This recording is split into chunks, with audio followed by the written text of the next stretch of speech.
The rural telephone system is like the power lines. That's the best thing that ever happened to this country.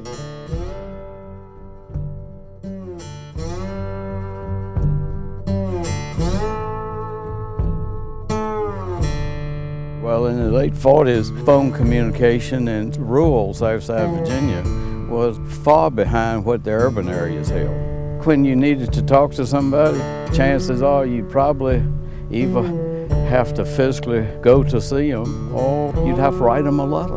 The phone was a novelty. It was only those who actually had the means to afford some type of communication that they could set up a rudimentary type connection between neighbors.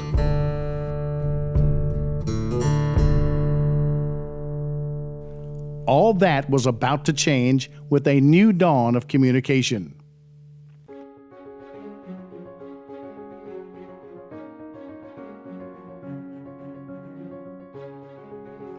In 1948, a group of Mecklenburg Electric Cooperative members in and around the Bracy area had the vision to organize a telephone cooperative to serve Mecklenburg and southwestern Brunswick counties.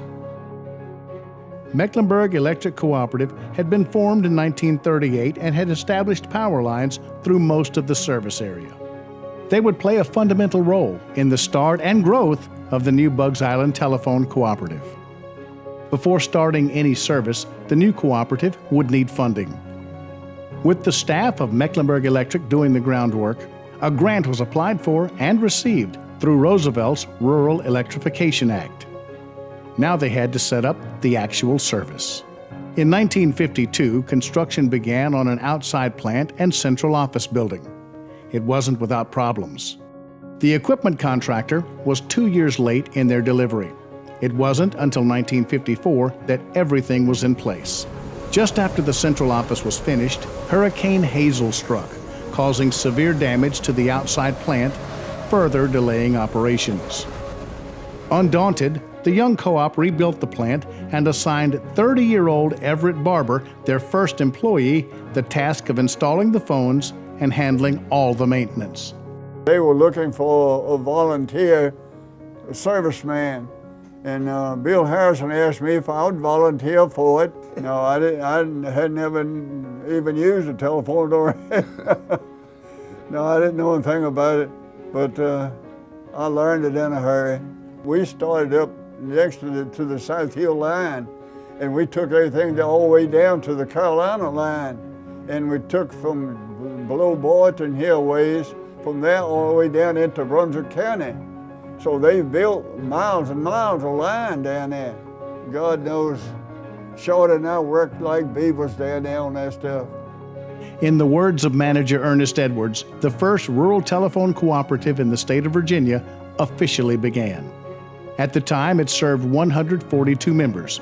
It was estimated that the maximum number to receive service would be 432 members.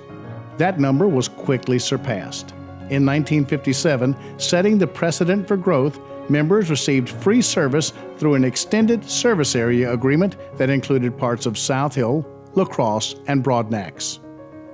A period of sustained expansion and advancements would follow through the upcoming decades.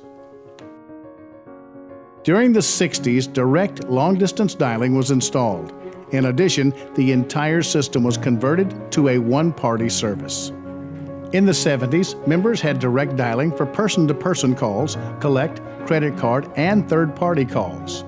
But the biggest change was that Buggs Island Telephone Cooperative, which had always been jointly managed by Mecklenburg Electric Cooperative, became independent and established a freestanding business office in Bracy.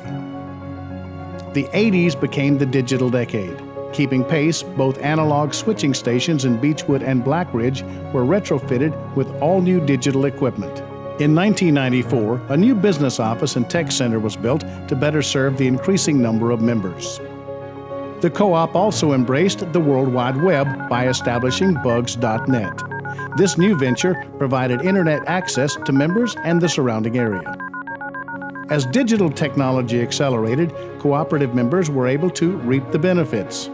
The 2000s saw a new competitive long-distance service, an easier billing system, and a commitment to faster internet by providing members with DSL service. The cooperative had evolved to a multifaceted communication provider. In 2008, the Buggs Island Telephone Cooperative name was shortened to BIT to better reflect their services. BIT Communications now offered computer sales and service, an unlimited long-distance bundle, internet speeds up to 10 megabytes per second, security systems with monitoring and home automation, free internet to local volunteer fire departments, and most importantly, BIT had established fiber optic broadband service. With this vision, BIT has been active in laying the groundwork for high-speed fiber optic data transfer throughout their service area.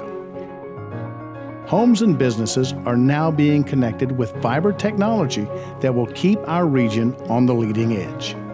Buggs Island was at the forefront, bringing us first the dial-up service in the 1990s, the early 1990s. In the mid-2000s, they moved over to providing DSL service. And now here we are on the forefront where broadband is with us. And BIT is right there, leading the pack, bringing broadband service to our rural community. I think it's going to grow your business community tremendously. Practically no business opens up now without that ability. They just have to have it. It's a necessity. It's just like having the lights and the phone service. We couldn't run this operation without it. We've got 20 plus laptops and computers up here at any given moment. And the fiber has just run everything flawlessly. It's been a very good choice for our business. Social media is a big thing here. It used to take us a long time to get our emails from office to office. Now it's very fast, very efficient. All the employees like it. It's been a very positive experience for the customers. Everybody leaves happy. For 65 years, from the first phone service to today's modern multimedia communication, BIT has led the way for rural Southside Virginians, and this commitment will continue for future generations. And with BIT, it's not about profitability, it's about taking care of its core market, which is the citizen owners. That's what it's all about. That's what the cooperative is all about. And we are very blessed to have BIT providing that service for this area.